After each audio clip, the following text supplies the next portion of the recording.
Hello, మాట్లాడేది yes. మీకు ఒక అబ్బాయి పుట్టినట్టు జ్ఞాపకం ఉందా? హలో, ఎవరు మాట్లాడేది? నేను ఎవరో తర్వాత చెప్తాను. ఆ అబ్బాయిని ఎవరో ఎత్తుకోవడానికి ప్రయత్నం చేస్తున్నారు. చేతనైతే రక్షించుకోండి. హలో, ఎవరి గురించి మీరు చెప్పేది? మీ ఆవిడ address number 13 Subbarao street. Hello,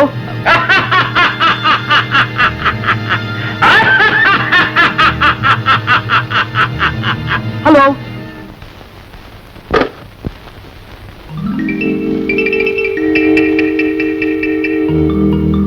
Mohan, నువ్వు బయటికి వెళ్తున్నట్టున్నావు.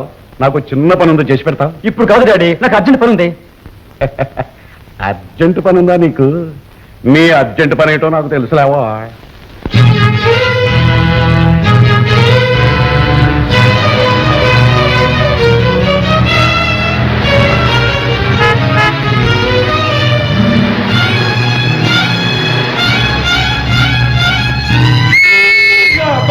పట్టుకోండి పట్టుకోండి. దొంగ దొంగ పట్టుకోండి. దొంగ దొంగ దొంగ దొంగ రే ఒరే దొంగ నిజంగా కొట్టగా పరిగెత్తలేను.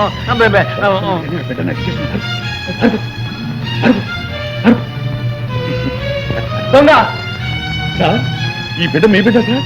అవును. తీసుకోండి సార్. సార్, ఆ దొంగ రాసుకెళ్ళి ఎక్కడున్నా సరే తెల్లారబడి పట్టేస్తాను సార్.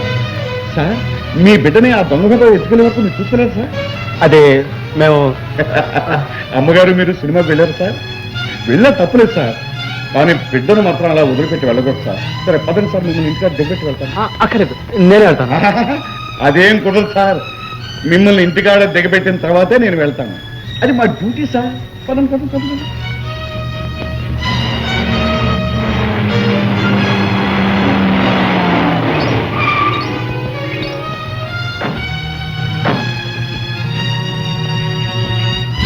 అమ్మా, బిడ్డను అలా వదిలేసి వెళ్ళగమ్మా. సమయానికి మీ ఆయన రాబట్టి సరిపోయింది, లేకపోతే ఏమైంది ఇది? ఏమిటి సార్, బిడ్డను ఎప్పుడు చూడట్టు అంతిదిగా చూస్తున్నారు? దిష్టి తగలగలదు, అమ్మగారికి ఇచ్చేయండి. అమ్మా, నీ బిడ్డని ముట్టే కదమ్మా.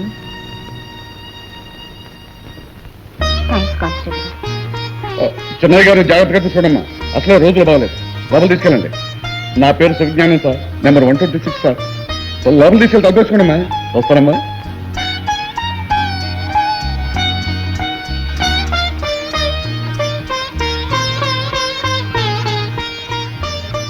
చాలా థ్యాంక్స్.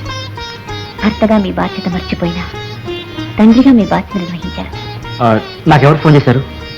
మీ మంచి కోరే మహానుభావులు.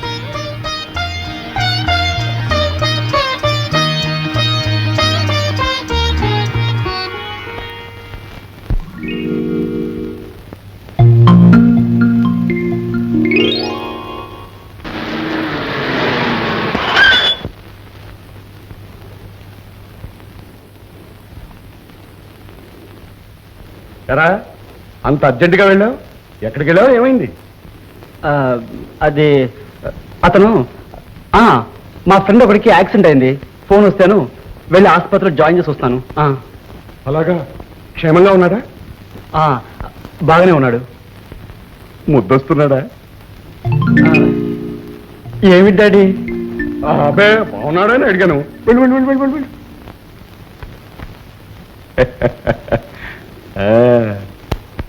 గీత, ఏమిటమ్మా? చర్చి పక్కన ఉన్న ఆంజనేయ స్వామి గుడిలో ఇవాళ హరికథ. నేను వెళ్ళొస్తాను. అరే, ఎందుకమ్మా? ఆయన అసలే నీ మీద చిరుబురులాడుతున్నారు. నువ్వు అర్ధరాత్రి వస్తే వారు కోపడతారేమో.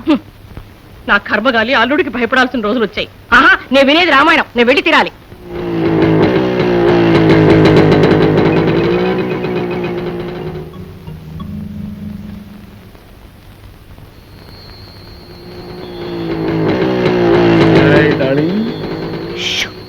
రోడ్డు మీద డార్లింగ్ ఏమిటండి? ఎవరైనా వింటే ఏమనుకుంటారు? ఈ ముసలాడు ఇంకా రసికుడు అనుకుంటారు. నువ్వు ఇంకా అందంగా ఉన్నావు అనుకుంటారు. అర్ధరాత్రి శిఖరకని ఎక్కడికని చెప్పొచ్చా? మీరు చెప్పన్నారుగా హరికథా కాలక్షేపానికని. అంతే, ఎక్కుచ్చా. దీని మీద లేకపోతే నా మీద జాగ్రత్త, నడుమట్టుకో. నాకు సిగ్గండి. సిగ్గా? సరే సరే, కింద పడి ఏ కాలు చేయి ఇరిగిపోతే అప్పుడు సిగ్గు వదిలిపోతుంది. పట్టుకో.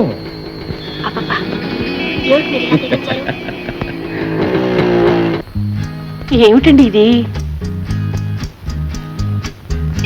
ఎక్కడికండి? కమాన్.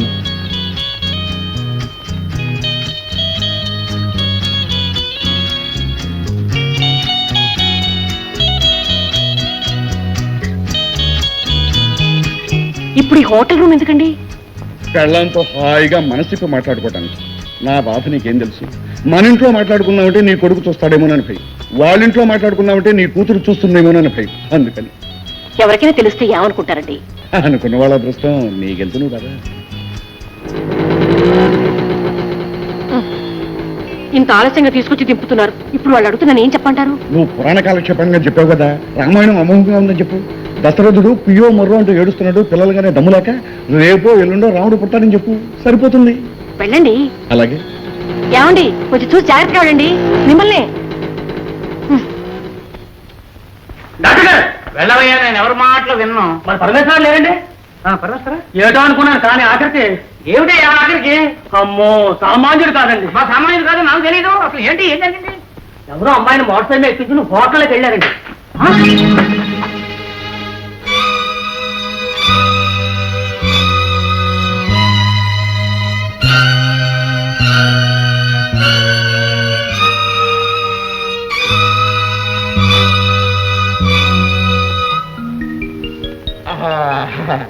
కలవరమాయే మదిలో నా మదిలో కన్నులలో.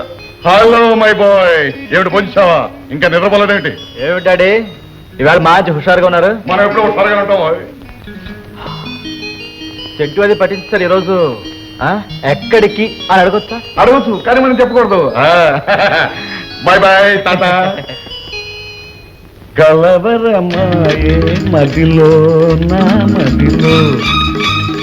అంకుల్ నువ్వు చెప్పింది నిజం అంకుల్. వీడి గొప్పలేగా వీడికి వేసి వస్తుందని అదే నాకు అర్థం కావడం లేదు. ఎవరికి ఉంటుంది రా చెప్తాను. ఏమిటి? ఆయన అంత దూరం వెళ్ళారా అన్నయ్య? ఇంకా నెమ్మదిగా అంటావేమిటమ్మా? టెంట్ పూసుకుని కలవరమాయే మదిలో అంటూ రాగాలు తీసుకుంటూ పూల వెంటనే తయారై వెళ్ళాడు. ఇలాంటిదేదో ఉండబట్టే నిన్ను బయటికి పంపించేశారు నాన్నగారు. మావగారు ఇలాంటి పనులు చేస్తారంటే నేను నమ్మను. ఇప్పుడు నాకేం దారి? ఆయన బాగుపడే మార్గం లేదా అన్నయ్య? నువ్వేం బాధపడకమ్మా, ప్రతిదానికి విరుడు ఉంటుంది. నువ్వు మాతో రా, అందరూ కలిసి వెళ్ళి వాడు బహార్ ప్యాన్లు చల్దాం.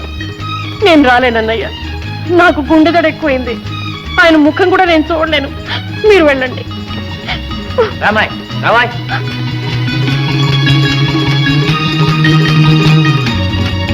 అంకుల్ ఇప్పుడు మనం ఫోన్ చేస్తే డాడీ హోటల్లో దొరుకుతా అంటావా? తప్పకుండా ఉంటాడు, చేతుడు.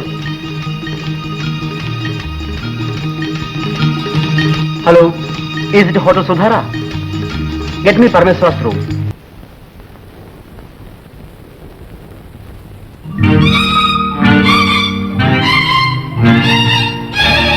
Hello hello hello, what a surprise, what a surprise.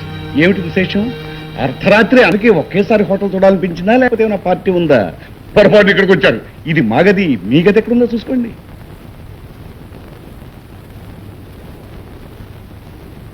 ఏరా, నువ్వు ఇందాక నుంచి పాటలు పాడుకుంటూ జల్సా చేసేది పార్వతమ్మతోట?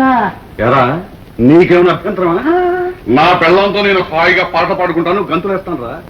నేనే నడివీధిలో గెంతట్లేదు కదా. 5 స్టార్ హోటల్లో నా రూమ్ లో జల్సా చేసుకుంటున్నాను రా. తప్ప ఎందుకలా ఆశ్చర్యపోతారు? ఓహో, ఇన్నేళ్ళు వచ్చినా ఈ ముసలాయన జల్సా ఆనందమని మాట్లాడుతున్నాడనే. సింపుల్. మీ యువత పంతాలు పట్టుదలనే పిచ్చి ఆలోచనలతో ప్రతిక్షణం వృధా చేస్తున్నారు. నేను ప్రతిక్షణం ఆనందంగా నిశ్చింతగా బ్రతుకుతున్నాను. మరి అమ్మని తిట్టి నాతో ఎందుకు పంపించేశావు నాన్న? నీకోసమేనమ్మా, చేజేతులా నీ బ్రతుకు నువ్వే మట్టిపాలు చేసుకోకుండా ఉండటానికి. చూడమ్మా, ప్రేమంటే అధికారం కాదమ్మా. నీ భర్త మీ నాన్న కొనిచ్చిన బజారు వస్తువు కాదమ్మా, మనసున్నది. నీ అంతస్తుతో అతను సంపాదించుకున్నాను అనుకున్నావు, తప్పులో కలిశావు. నా పెళ్ళైన కొత్తలో మీ అమ్మ లక్షాధికారి బిడ్డ, నేను ఏమీ లేని పేదవాడిని. కానీ ఆనందంగా నా స్థాయికి దిగొచ్చింది. అందుకే ఇన్నేళ్ళు వచ్చినా ఇంకా మా ఇద్దరి మధ్య రహస్యంగా పంచుకునే ఆప్యాయతలు, అభిమానాలు ఉన్నాయమ్మా. డాడీ నువ్వు మమ్మల్ని మోసం చేస్తావు. I don't like it. నేను కష్టపడి వంట చేశాను. ఊరిఫెలో, ఆనందంగా నీకు సేవలు చేయడానికి వచ్చిన భార్యను వీధిలోకి నెట్టి నిస్సహాయంగా చచ్చి చెడి వంట చేసుకుంటున్న దౌర్భాగ్యుడు రా నువ్వు. ఎస్, నేను మోసం చేశాను బికాజ్ యూ డిజర్వ్ ఇట్. ఒరే, భగవద్గీతను జాతికి అనర్గళంగా బోధించిన ఆ మహానుభావుడు గోపాలకృష్ణుడే భార్య కోపం వస్తే కాళ్ళు పట్టుకున్నాడు రా. అంతకంటే నువ్వేం గొప్పవాడే కదరా. ప్రేమంటే నువ్వు కోరినట్టు భార్య నీకు తల ఉంచడం కదరా. చేతనైతే ఆ వ్యక్తిని మలుచుకోవటం, చేతకానప్పుడు ఆమె అభివృద్ధి జరిగి నువ్వు తలవంచడం. అది ఓటమి కాదురా, సమన్వయం. సమన్వయం. సంసార జీవితంలో ప్రతి వ్యక్తి ఆనందంగా అంగీకరించే అందమైన రాజ్యరాజి. నా బిడ్డలు చాలా తెలివైన వాళ్ళని ఒకప్పుడు గర్వపడ్డాను. వాళ్ళు ఎన్నుకున్న వాళ్ళతోనే పెళ్లిళ్ళు చేశాను. కానీ బతుకుల అంతస్తుల పేరిట, అహంకారం పేరిట నాశనం అవుతుంటే no, I could not bear it. ఈ దేశంలో చాలా మంది యువకులు చేసే పొరపాటే మీరు చేశారు. మా ఇంటిని సరిదిద్దుకోవాలనుకున్నాం. అందుకే మీ అమ్మ నేను కలిసే చేశాం రేదంతా. రే, భార్యాభర్తలను చూసినప్పుడు ముచ్చటగా పార్వతీ పరమేశ్వర్లాగా ఉన్నారని ఎందుకంటారో తెలుసా? పార్వతిని అర్థం చేసుకుని, తనదాన్నిగా చేసుకుని, తన శరీరంలో అర్ధభాగంగా నిలుపుకుని గొప్పవాడు అనిపించుకున్నాడు రా పరమేశ్వరుడు. ఓర్పు, సహనం, అనురాగం, ఆప్యాయతలకు మీ కళ్ళ ముందున్న గొప్ప ఉదాహరణ మీ అమ్మరా. అన్ని విధాలా అర్థం చేసుకుని 40 ఏళ్ళు నాతో కాపురం చేసి ఆ పేరును సార్థకం చేసుకుందరా. తెలివి ఉంటే ఆవిడని చూసి గుణపాఠం నేర్చుకుంటారా. ఆ బయటిపై ఇప్పటికే చాలా టైం అయింది, ఇంకా మా టైం ఇచ్చేది. Please get out. Get out I say. Get out. Get out. ఒరే నారదా, రైట్. ఒరే పరమేశం, నువ్వు యుద్ధంలోనే కాదురా, తలుచుకుంటే ఇక్కడ కూడా తుపాకులు కాల్చేయగలవని ఇప్పటికి నాకు అర్థమైందిరా. నీ పొగడతో నాకేం అక్కర్లేదు కానీ బయటికి పరా. అయితే పర్లేదు.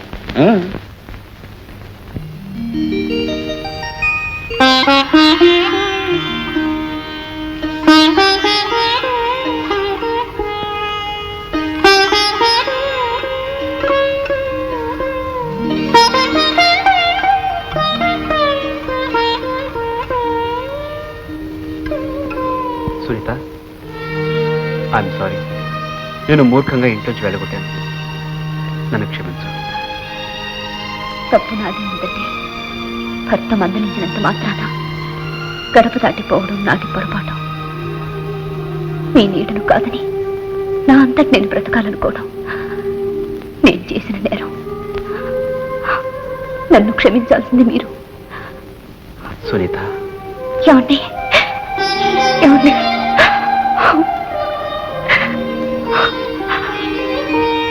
గీత, నీకేమైనా చెప్పాలనిపిస్తుందా? నోరిప్పి మాట్లాడడానికి ఇంకా అభిమానం అడ్డొస్తుందా? అయినో గీత, అయినో.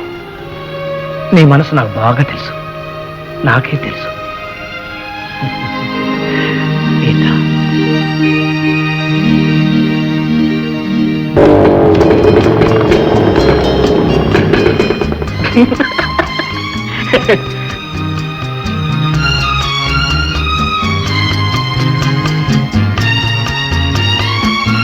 డాడీ డాడీ, నువ్వే మా తగాదా తీర్చాలి. బాబుకి వాళ్ళ అమ్మ పొలిక, నాన్న పొలిక? సరిగ్గా చూస్తే పొగర్లో నీ పొలికేనమ్మా. లేదండి, గీత చాలా మారిపోయింది. నేనంటే డాడీకి ఎప్పుడు సదభిప్రాయం లేదు. అది నువ్వు చెడ్డ పని చేసినప్పుడమ్మా, మంచి పని చేసినప్పుడు కాదు. ఏమమ్మా, బాగున్నావా? ఎవమ్మా, మా వాడిని సరిగ్గా క్షమాపణ చెప్పాడా? మా ఇద్దరి మధ్య క్షమాపణ ఏంటి మావయ్య? నువ్వు మంచిదానివని ఎలాగో సరిపెట్టుకుంటావని. అదేం లేదు డాడీ. చేసిన తప్పు ఒప్పుకోవడంలో నేను నీ కొడుకుని. సునీత నేను చూసి పెళ్లి చేసుకున్నాను, అది పూర్తిగా మర్చిపోయాను. నువ్వు నా కళ్ళు తెరిపించావు. Now I am proud of my boy. రే, మీ అందరి ఆప్యాయతలు చూస్తుంటే నేను ఎందుకు పెళ్లి చేసుకోలేదా అని ఇప్పుడు అనిపిస్తుంది. Now it's too late. ఇక నువ్వు ఎలాగో చేసుకోలేవులేరా. నౌ బాయ్స్ అండ్ గర్ల్స్, ఇప్పటికే చాలా అలసిపోయింది. ఇక మీరు మీ గదిలో కదా. I wish you all the best. రావోయ్ అది నానండి, మీరు అందరూ తల వైపు వెళ్ళిపోతే వీరు చెప్తే బ్రహ్మచారి గారు నువ్వు ఉన్నావుగా. ఆగండి ఆగండి ఆగండి.